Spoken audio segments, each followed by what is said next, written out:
a abrir a Bíblia no livro de Atos dos Apóstolos, no capítulo 2. Nós vamos ler do verso 16 até o verso 21. Atos, capítulo 2, versículo 16 até o versículo 21. Você achou aí na Bíblia? A palavra de Deus diz assim: mas o que ocorre é o que foi dito por intermédio do profeta Joel. E acontecerá nos últimos dias, diz o Senhor, que derramarei do meu espírito sobre toda a carne. Vossos filhos e vossas filhas profetizarão, vossos jovens terão visões e sonharão vossos velhos. Até sobre os meus servos e sobre as minhas servas derramarei do meu espírito naqueles dias e profetizarão. Mostrarei prodígios em cima no céu e sinais embaixo na terra, sangue, fogo e vapor de fumaça. O sol se converterá em trevas e a lua em sangue, antes que venha o grande e glorioso dia do Senhor. E acontecerá que todo aquele que invocar o nome do Senhor será salvo. Amém. Pai, mais uma vez estamos na Tua casa, diante da Tua palavra que temos o privilégio de conhecer e agora ouvir a leitura da Tua palavra. E o que queremos, a nossa expectativa, é que o Senhor nosso Deus fale ao nosso coração. Palavra que alimente, que edifique, ela é o pão que o Senhor nos deixou. Não é só de pão que vivemos, mas da palavra que procede da Tua boca. Ela que sustenta a nossa vida espiritual, e é ela que te pedimos. Fala conosco, que precisamos ouvir essa noite. Eu entrego minha vida mais uma vez ao Senhor. Peço Tua graça, Tua misericórdia sobre mim. Peço que a unção do Espírito Santo também sobre mim esteja, para que eu possa ministrar a Tua palavra debaixo do poder de Deus. E nesse poder, ela cumpra os Teus propósitos, ela edifique a Tua igreja nesse lugar. Assim, entregamos tudo em Tuas mãos, orando em nome de Jesus. Amém. Graças a Deus. Podem sentar, irmãos. Queridos, estamos num texto bastante conhecido da Bíblia, no Novo Testamento, Atos capítulo 2, que é um texto que mostra e revela para nós o início da igreja, num dia especial de derramamento do Espírito Santo. Era o dia de Pentecostes, uma celebração judaica, e nesse dia acontece algo sobrenatural, que a gente vê a narrativa aqui no capítulo 2, diante da pregação, do apóstolo Pedro, tudo aquilo que Deus estava fazendo, depois da ressurreição de Cristo, como ele mesmo havia prometido, aqui em Atos 1:8, ele disse aos seus discípulos que esperassem em Jerusalém, até que do alto fossem revestidos de poder. E lá em Atos 1:8 ele diz: mas recebereis poder ao descer sobre vós o Espírito Santo, e sereis então minhas testemunhas. E é isso que está acontecendo na narrativa deste capítulo 2. E o apóstolo Pedro, ao se deparar com tudo que estava ocorrendo, ele fez uma associação com a profecia de Joel, que é aquilo que ele praticamente descreve aqui no texto que nós lemos, uma profecia do profeta Joel, que fala a respeito dos últimos dias. E quando a gente percebe Pedro fazendo essa referência, para ele, para Pedro, e também para nós que cremos na palavra de Deus, esse evento inaugurou aquilo que nós chamamos últimos dias. Então, desde o dia de Pentecostes, nós estamos vivendo os últimos dias. Como várias passagens bíblicas mencionam, estamos nos aproximando do dia do Senhor. Não sabemos qual é o dia, não sabemos quando ocorrerá, não sabemos de que forma será. Nenhum de nós está autorizado a fazer previsões, não é? Podemos apenas observar os sinais. E naquela época os apóstolos acreditavam que os últimos dias já estavam chegando. Só que a Bíblia mesma diz que para Deus um dia são como 1000 anos e 1000 anos são como um dia. Não há esse aspecto temporal diante de Deus de uma forma tão notável como é para nós, que contamos os nossos dias. Então, estamos sim vivendo os últimos dias. E tudo que a gente percebe ao nosso redor reforça essa expectativa. As realidades que nós estamos percebendo na vida do ser humano aqui no mundo atual, a gente percebe que realmente estamos chegando aí nos últimos dias. Então Pedro cria que os últimos dias começaram ali com a ressurreição do Senhor. E isso já está então em andamento. Só que não é um dia de 24 horas ou 2, mas é um período. E é o período que nós estamos vivendo agora. É como se uma contagem regressiva tivesse iniciado. Como se Deus tivesse colocado as mãos num cronômetro e dado partida a uma contagem regressiva, começando com a ressurreição de Cristo e que vai terminar no momento que só Deus sabe quando é o fim dessa contagem regressiva. Era como o apóstolo Pedro cria, e quando ele foi questionado sobre os eventos que todos estavam ali presenciando, pessoas falando outros idiomas, pessoas recebendo uma manifestação sobrenatural de Deus, ao ser questionado sobre isso, Pedro imediatamente associa a profecia de Joel. E aí vamos ler aqui o texto mais uma vez. Veja onde ele diz isso, versículo 16. Mas o que ocorre, ou seja, isso que nós estamos vendo, é o que foi dito por intermédio do profeta Joel. Então Pedro está explicando, olha, tudo isso está acontecendo, já tinha sido anunciado por Joel. E aí ele diz, aí cita o texto, e acontecerá nos últimos dias. Veja, então Pedro identifica, olha, estamos começando esse período, os últimos dias. Diz o Senhor, que derramarei do meu espírito sobre toda a carne. Ele está então presenciando o cumprimento dessa profecia nesse derramar do Espírito Santo no dia de Pentecostes. Derramarei do meu Espírito sobre toda a carne, vossos filhos e vossas filhas profetizarão, vossos jovens terão visões e sonharão vossos velhos. Até sobre meus servos e sobre as minhas servas derramarei do meu espírito naqueles dias e profetizarão. Essa é a citação de Pedro ao texto que eu quero ler contigo, que está no livro do profeta Joel, capítulo 2, versículo 28 ao versículo 32. Vamos ler o texto ao qual Pedro se referia. E acontecerá depois que derramarei do meu espírito sobre toda a carne.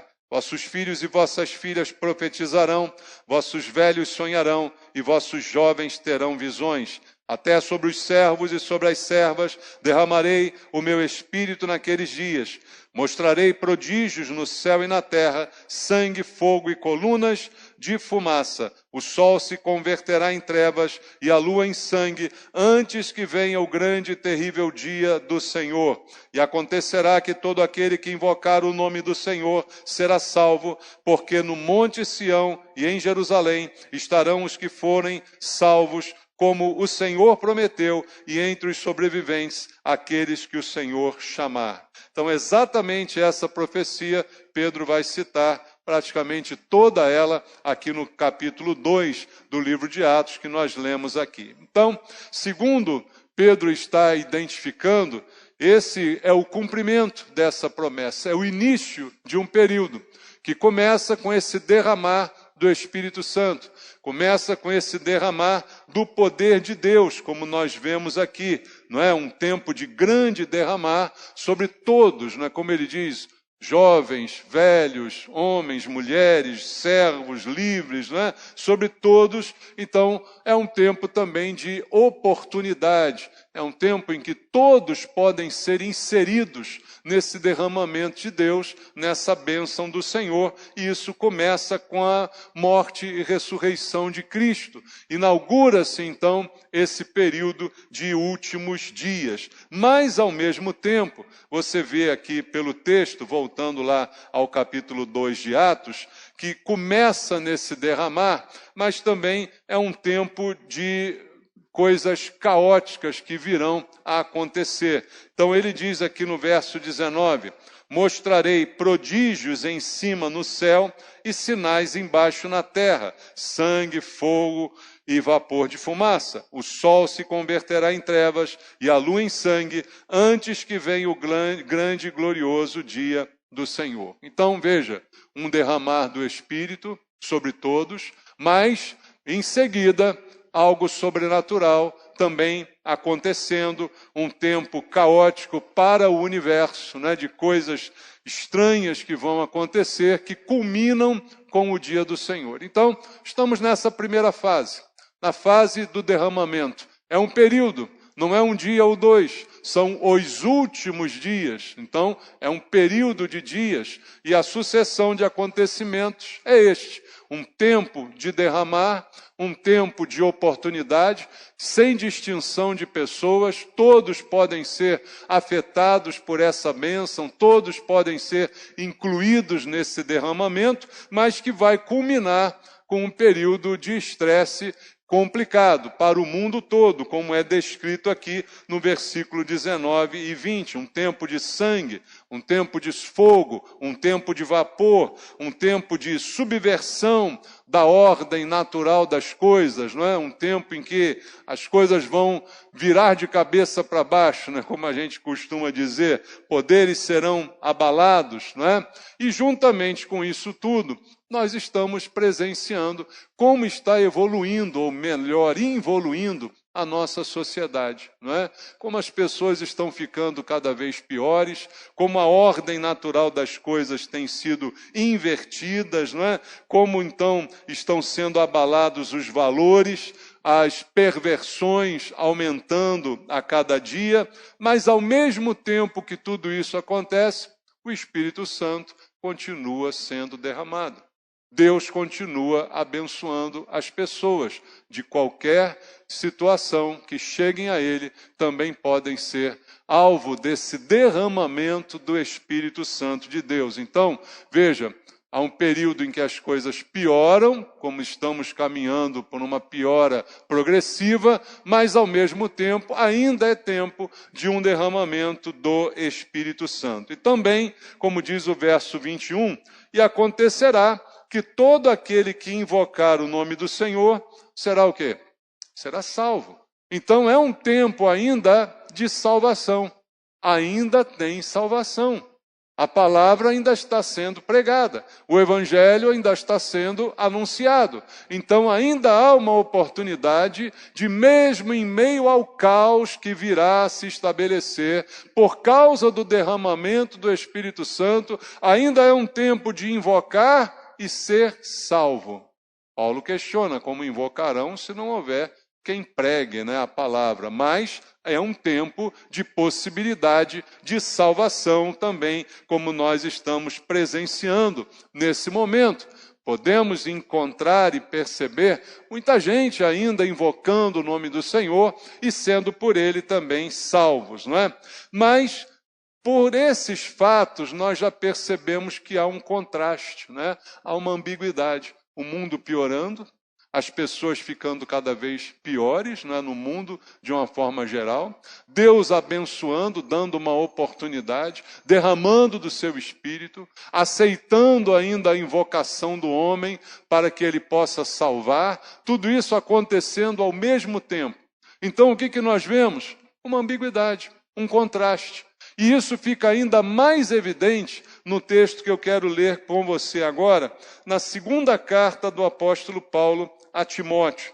Veja, Paulo escreve na sua segunda carta a Timóteo, a partir do capítulo 3, um texto também bastante conhecido, né, por nós que conhecemos a palavra de Deus, e ele vai dizer assim, 2 Timóteo capítulo 3, até o versículo 9. Sabe, porém, isto, nos últimos dias. Paulo está então falando de quê? Últimos dias, assim como Pedro falou. E olha o que ele diz: sobrevirão tempos difíceis, pois os homens serão egoístas, avarentos, jactanciosos, arrogantes, blasfemadores, desobedientes aos pais, ingratos, irreverentes, desafeiçoados, implacáveis, caluniadores, sem domínio de si, cruéis, inimigos do bem, traidores, atrevidos, enfatuados, mais amigos dos prazeres que amigos de Deus, tendo forma de piedade, negando-lhe, entretanto, o poder. Foge também destes, pois entre estes se encontram os que penetram sorrateiramente nas casas e conseguem cativar mulherinhas sobrecarregadas de pecados, conduzidas de várias paixões, que aprendem sempre e jamais podem chegar ao conhecimento da verdade. E do modo porque Janes e Jambres resistiram a Moisés, também estes resistem à verdade. São homens de todo corrompidos na mente e réprobos quanto à fé. Eles, todavia, não irão avante, porque a sua insensatez será a todos evidente, como também aconteceu com a daqueles. Veja então Paulo trazendo a visão também recebida de Deus a respeito dos últimos dias. Parece haver um grande contraste, não é? Entre aquilo que Pedro fala citando a profecia de Joel e aquilo que Paulo traz agora.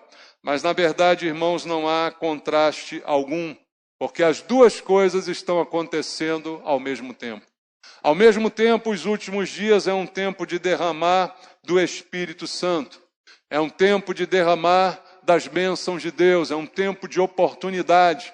Mas ao mesmo tempo, ele é um tempo de iniquidade. Então, um apóstolo não está contrariando o outro, um texto não está contrariando o outro, estão apenas se completando. A visão dos últimos dias, ela pode ser uma visão de bênção, de derramamento, de invocação, de salvação, ou uma visão caótica de destruição, como o próprio Joel fala no final da sua profecia, e como Paulo anuncia também essa característica grande dos últimos dias de pessoas assumindo esse tipo de comportamento. Mas uma coisa que chama atenção e que eu quero compartilhar com você, é que quando Paulo traz estas palavras, quando você lê esse texto que nós acabamos aqui de ler, sabe, porém, isto, nos últimos dias sobrevirão tempos difíceis, e ele diz por quê que os tempos serão difíceis, pois os homens serão, e aí ele começa uma lista enorme, não é, de adjetivos que os homens teriam nesses últimos dias. E esses adjetivos, essas características é que tornariam os dias ainda mais difíceis, segundo está dizendo aqui o apóstolo Paulo. Só que o que chama a atenção é que Paulo está fazendo uma descrição a princípio de como seriam as pessoas, não é? A partir do verso 1 até o verso 4, todos esses adjetivos. Só que o que vai impressionar, irmãos, que quando ouvimos isso, nós pensamos, as pessoas no mundo estão exatamente como Paulo está falando. As pessoas estão vivendo exatamente essas coisas, não é? Só que essa descrição do mundo secular, ela sempre foi assim. Sempre as pessoas que não tinham relacionamento com Deus, sempre foram desse jeito aqui descrito pelo apóstolo Paulo. O que assusta nesse texto é que Paulo não está descrevendo as pessoas do mundo. Paulo está descrevendo as pessoas da igreja, irmãos. E é isso que choca, e talvez você não tenha percebido nessas palavras do apóstolo Paulo, porque ele está falando de gente dentro da igreja. No versículo 5, ele diz assim: tendo forma de piedade, negando-lhe, entretanto, o poder. Veja, essas pessoas com todas essas características negativas, elas têm forma de piedade. Forma de piedade, piedade é no sentido aqui de reverência. Piedade no sentido de um comportamento piedoso, reverente, religioso. Então Paulo está falando de pessoas religiosas, que em sua maioria também estão presentes nas igrejas. Pessoas religiosas, que têm uma aparência de piedade. Na época de Jesus, fariseus, saduceus, homens religiosos, que aparentemente viviam uma piedade, que eram vistos pelas pessoas como pessoas piedosas. Mas olha o detalhe que Paulo fala: elas parecem piedosas, mas entretanto elas negam o poder de Deus. Ou seja, a piedade que elas apresentam, ela se concentra naquilo que eles mesmos são. Ela não tem nada a ver com Deus. Então, o que me leva a crer que Paulo está se referindo nesse texto, não às pessoas do mundo, porque as do mundo não têm aparência de piedade, tem? Não, quem é do mundo aparenta o que é mesmo e pronto, não quer nem saber. Paulo está se referindo a pessoas que parecem, mas não são. Pessoas que têm aparência, mas que não têm essência. Têm forma, mas não têm conteúdo. É dessas pessoas que o apóstolo Paulo está falando. Então, isso aqui abre um grande alerta para nós, porque nós podemos encontrar essas pessoas dentro das igrejas, irmãos. E é isso que choca no que Paulo está enxergando para os últimos dias, que ele já estava vivendo. Veja, essa observação é como a de Pedro. Pedro identificou o que estava acontecendo como os últimos dias. Paulo está falando disso a Timóteo como nos últimos dias. E ele não está dizendo que isso aconteceria 2000 anos depois. Por isso que ele está dizendo a Timóteo. Ele está dizendo no presente. Ele está dizendo, olha, essas pessoas vão ser assim, foge delas. Se fosse pessoas 2000 anos depois sendo assim, não dá para Timóteo fugir delas, né? Então ele está falando de algo contemporâneo. Porque ele já enxerga, assim como Pedro, que os últimos dias já estavam rolando, irmão, já estavam acontecendo. Então já estamos vivendo esse período e até hoje as coisas estão acontecendo. Paulo enfrentou essas pessoas de aparente piedade já na época dele, nós vamos enfrentá-las agora também. Então Paulo está falando de obreiros, Paulo está falando de líderes, Paulo está falando de gente que é de dentro da igreja, gente da fé, que senta com a gente do banco do lado. É essas pessoas que Paulo está dizendo, foge delas. Olha o problema, além de fugir dos maus, ainda tem que fugir daqueles que fingem que são bons. Talvez esses sejam os piores, né, irmãos? É como eu disse aqui outro dia, de Satanás é fácil fugir quando ele se apresenta como Satanás, né? Quando ele se apresenta como mal, é fácil você identificar e fugir. Mas o problema é que a Bíblia diz que Satanás se apresenta como anjo de luz. E o anjo de luz engana, né? E aí é mais difícil você fugir dele. Assim como alguém que aparenta piedade, que senta do teu lado. Como é que você vai fugir? Como é que você vai identificar? Porque tem a aparência de piedade, mas na verdade nega o poder de Deus. Então é dessa gente que Paulo está falando. E infelizmente isso está acontecendo na igreja. Acontecia na época de Paulo, acontece na nossa época. Nós estamos vivendo esses últimos dias. E isso não é para a gente ficar chocado ou escandalizado, ou fazer como alguns.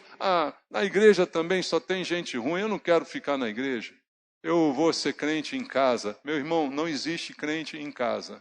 Dá para você entender isso de uma vez por todas? Já está difícil de existir na igreja, imagine em casa. Se na igreja está difícil achar um crente, imagine em casa. Não é se isolando que você vai se proteger. Paulo avisou Timóteo, cuidado, você vai encontrar esse tipo de gente na igreja, sentado do teu lado, com aparência de piedade. O que você tem que fazer é fugir deles, não da igreja. Você tem que fugir desse tipo de gente.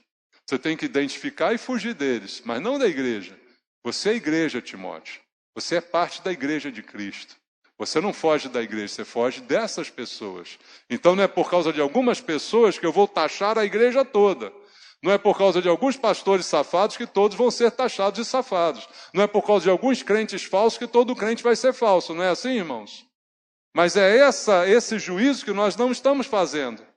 Mas é fácil identificar, porque isso está acontecendo ao nosso redor. Então, a gente que deveria ser generosa, ele diz, se tornam implacáveis.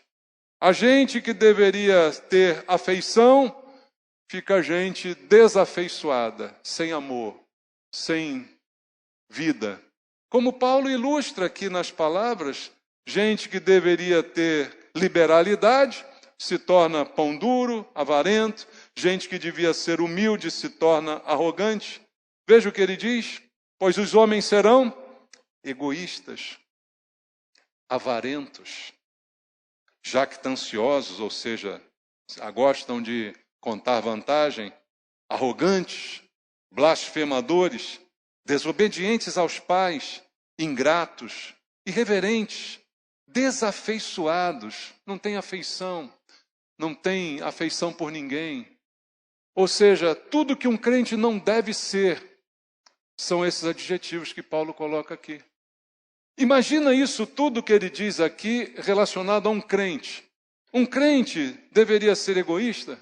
Deveria ser avarento? Deveria ser jactancioso, arrogante, blasfemador, desobediente aos pais, ingrato, irreverente, desafeiçoado, implacável, caluniadores, sem domínio de si, cruéis, inimigos do bem, traidores, atrevidos, enfatuados, mas amigos dos prazeres do que amigos de Deus.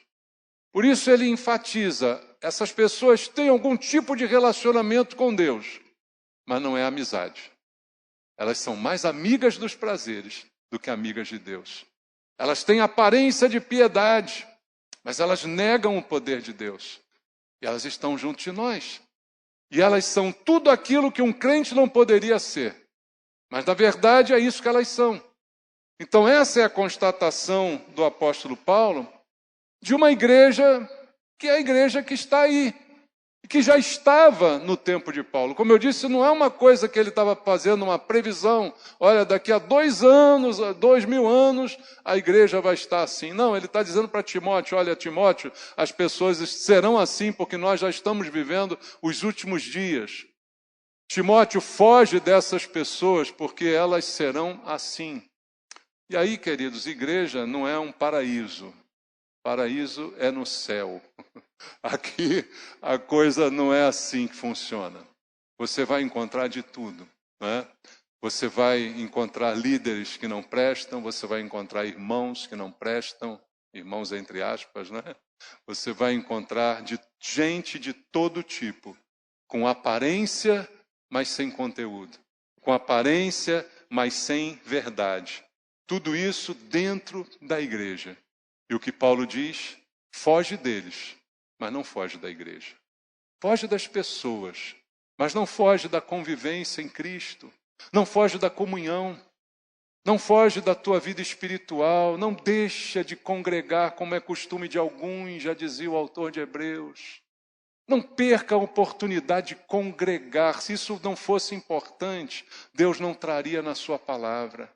Não deixeis de vos congregar, como é costume de alguns. Já naquele tempo, alguns dizem, não precisa congregar, não. Eu sou crente aqui em casa, eu vivo uma vida direitinho, não preciso desses aborrecimentos, né? Não preciso estar com gente falsa. Esse é o argumento, irmãos. Você vai estar com gente falsa em todos os lugares aonde você for. No seu trabalho está cheio de gente falsa. Você vai deixar de trabalhar por causa disso? Vai? Mas a igreja eu não vou.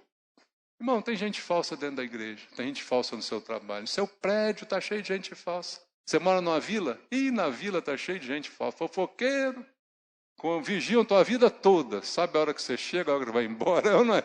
Está cheio de gente falsa para tudo que é lugar que você se voltar. No prédio, na faculdade, no colégio, em todos os lugares. E você não foge desses lugares. Então não saia da igreja, porque tem gente falsa, porque tem problema. Não é isso que Paulo está dizendo. Paulo está dizendo, foge dessas pessoas. Identifica outros que são verdadeiros. Identifica os irmãos com quem você pode se aproximar, se achegar, se abrir, não é? Identifica aqueles com quem você pode realmente ter comunhão, porque isso é parte importante da vida cristã. Você não pode abrir mão da comunhão cristã. Paulo está dizendo isso a Timóteo, e isso é a constatação do que nós estamos vendo hoje como realidade. Essa é uma realidade. Pode ser na nossa igreja, pode ser em qualquer igreja. É uma realidade que acontece. E a gente tem percebido isso. Então, tudo isso está acontecendo ao mesmo tempo. Deus está derramando do seu Espírito.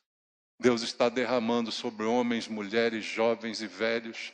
Deus está salvando quem invoca o nome do Senhor. Tudo isso está acontecendo.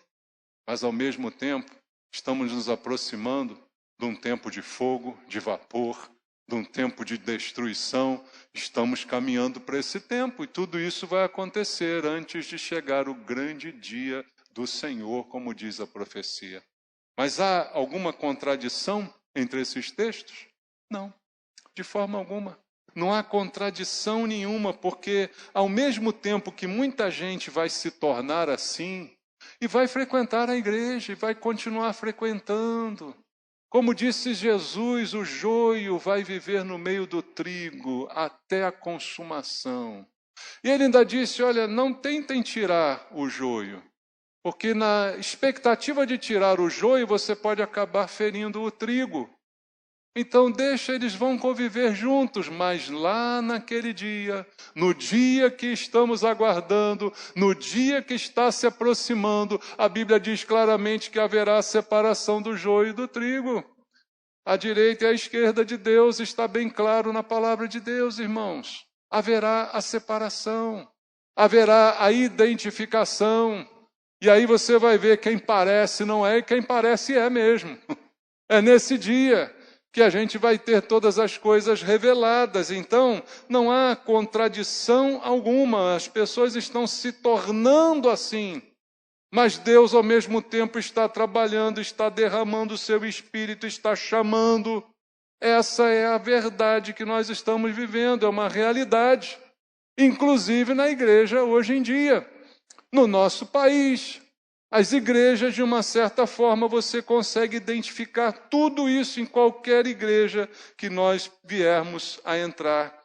Muita gente se convertendo, muitas bênçãos sendo derramadas por Deus, mas ao mesmo tempo, um monte de esquisitice acontecendo na igreja.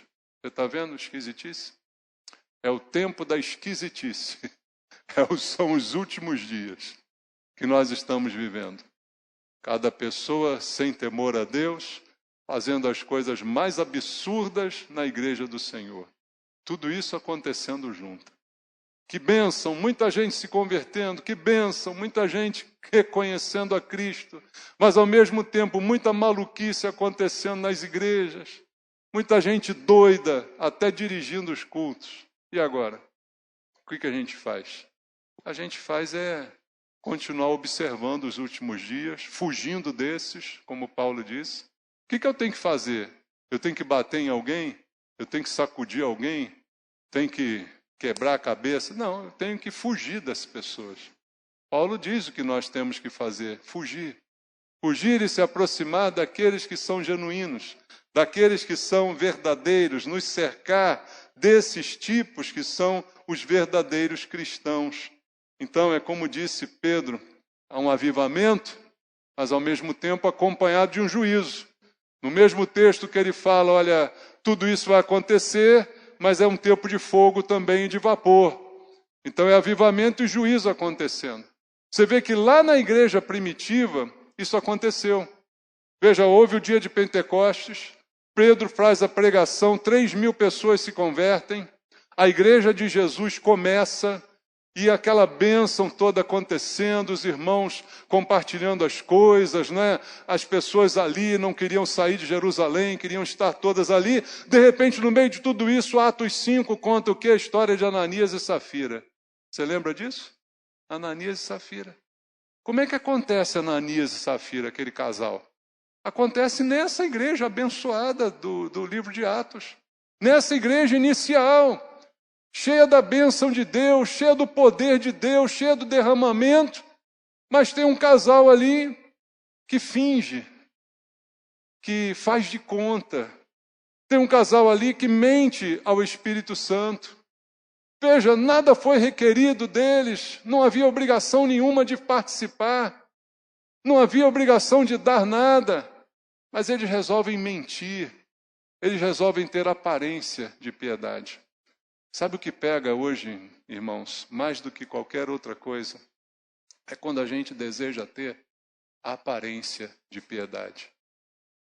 A chave do texto de Paulo é essa: tendo aparência de piedade, mas negando o poder de Deus.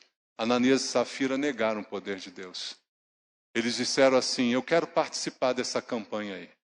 E aí eles vão levar o valor da venda lá do terreno deles. Eu quero que as pessoas me vejam participando. Eu quero que as pessoas me vejam que eu tenho a aparência de espiritualidade. Mas intimamente eu estou mentindo. Para mim mesmo e para todo mundo. Intimamente eu estou fazendo algo que eu sei que não é a expressão da verdade. Essa é a aparência de piedade. Quando eu vou junto e participo, eu estou dizendo, olhem para mim, olhem para o que eu estou fazendo. Mas não há uma verdade por trás daquele comportamento. Então fica só a aparência. E veja como isso aconteceu há 2000 anos atrás. Ananias e Safira continua por aí. Continua acontecendo até hoje. Alguém que quer ter aparência, alguém que quer ser visto pelos homens, como Jesus tanto falava a respeito dos fariseus. Vocês gostam de orar de pé nas praças e sinagogas para serem vistos pelos homens. Ser visto, ser notado, é exatamente a aparência que eu desejo. Então, ao ser notado, eu recebi a minha recompensa, como disse Jesus. E ali, então, estamos diante de um casal, na igreja chamada primitiva, na igreja mais abençoada, na igreja mais tida como exemplo, né? Todo mundo, hoje tem gente assim dizendo, eu queria que a igreja fosse igual a igreja primitiva. Ali que era a igreja de verdade, mas lá tinha Ananias e Safira também. Você vê que esses sonhos que a gente tem são utopias? Utopias de uma igreja perfeita, utopias de um mundo perfeito. Não existe mundo perfeito, não existe igreja perfeita. O que existe é o que nós temos, é o que nós temos que fazer. O que existe é o que está aí. E é aqui que nós temos que estar, e é aqui que nós temos que mudar. É aqui que nós temos que ser autênticos. Você sonha com a igreja primitiva? Vai levar no pacote Ananias e Safira. Tem gente enganadora na igreja primitiva também. Tem gente mentindo ao Espírito Santo, tem gente com aparência de piedade, mas negando o poder de Deus. A igreja cresce muitas vezes no poder, mas adoece nas emoções. Porque a igreja, quem é a igreja? A igreja somos nós, irmãos. A igreja não é um prédio. A igreja somos membros da igreja. Nós somos a igreja. Então, se nós estivermos adoecidos moralmente, a igreja será uma igreja doente. Porque nós é que fazemos a qualidade da nossa igreja. A igreja não é boa ou ruim porque ela é um mecanismo, sei lá, que veio do nada. A igreja somos nós. A igreja é boa ou ruim se nós somos bons ou ruins. A igreja é legal se nós somos legais. Ela é simpática se nós somos simpáticos. Ela é amorosa se nós somos amorosos. Não existe a igreja idealizada por alguns. A igreja é o que nós somos. É o que nós somos que fazem a igreja ser aquilo que ela é. Então, não adianta ter poder se nas emoções nós estamos doentes. A gente tem avançado nessa contagem regressiva, como eu disse aqui. Os últimos dias, o reloginho está lá, tic-tac, tic-tac. A gente não sabe quando é que ele vai terminar. Mas o que resta para nós é escolher de que lado nós queremos estar. Nós queremos estar sendo protagonistas da profecia de Joel, cheios do Espírito Santo, com o Espírito Santo derramado sobre nós, profetizando, não é? Sonhando como os velhos. Quem que nós queremos? Aonde queremos estar nessa história dos últimos dias? Na profecia de Joel, fazendo parte disso tudo, ou no cumprimento das palavras de Paulo? Sendo nós os jactanciosos, arrogantes, desafeiçoados, amigos dos prazeres, inimigos de Deus. De que lado nós queremos estar? De que lado dessa história? Qual profecia nós queremos ser o cumprimento? Só há uma alternativa. É a gente se esvaziar de nós mesmos para nós sermos mais cheios do Espírito Santo. Não há outra alternativa. E aí sim, não importa quanta gente ruim tenha em uma igreja, mas os bons vão prevalecer. O remanescente de Deus, Deus vai guardar até o final. Amém? Que Deus nos abençoe para que a gente esteja protagonista na profecia de Joel e não naquilo que Paulo anunciou como verdade e que certamente nós temos visto acontecer. Vamos orar? Senhor, te louvamos pela tua palavra que nos mostra a verdade. Verdade esta que deve reger a nossa vida, que deve nos dar direção. É a verdade que liberta, é a verdade que é inconfundível. Que o Senhor fale ao nosso coração sempre aquilo que precisamos ouvir. Nos desperte para essa realidade que nos cerca, para que nós possamos também identificar e fugir daquilo que é mal. E se somos nós, de repente, que estamos adquirindo alguma característica dessa, alguma aparência sem conteúdo, a palavra nos sirva de alerta para mudar enquanto é tempo, para mudar de time, para sair do joio e vir para o trigo. Que haja uma mudança, Senhor, que haja uma transformação, porque os últimos dias são reais e é aquilo que estamos vivendo agora. Não sabemos quando terminarão, mas temos que estar preparados. Fala ao coração do teu povo, Pai. Muda a nossa vida, Senhor. Desperta-nos para essa realidade, para que estejamos cheios do Espírito, cheios de vida, cheios de profecia, cheios de sonhos, mas vazios desses conteúdos que não cabem a um cristão, desta aparência, dessa falsidade. Livra-nos desse mal, é o que eu te peço, em nome de Jesus. Amém.